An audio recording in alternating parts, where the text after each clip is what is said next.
આજે ઘર આખે આખું માથે ચડ્યું છે. કેમ? તો કે શાકમાં વધારે મીઠું પડ્યું છે.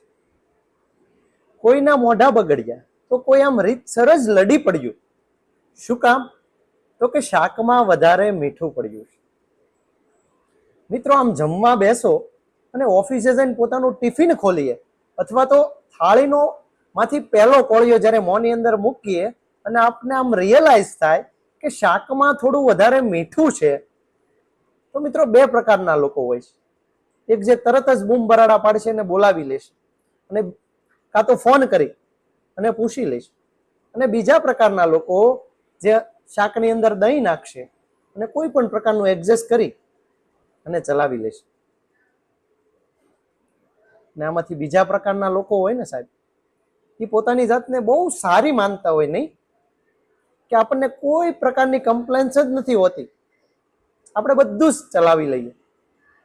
પણ ના મિત્રો, આનાથી એક સ્ટેપ આગળ વધવાની જરૂર છે. કારણ કે જસ્ટ બીકોઝ એમને બહુ જ રોક્યું પણ રોકી ના શકી. એક આંસુ એ શાકમાં જઈને પડ્યું છે અને કદાચ એટલે જ શાકમાં વધારે મીઠું પડ્યું છે.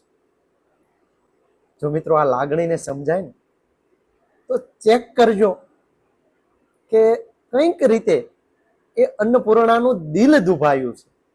અને જો એ હા હોય ને તો આપણે આપણી જાતની અંદર જઈ અને ખંખોળજો કે કેમ આજે શાકમાં વધારે મીઠું પડ્યું છે.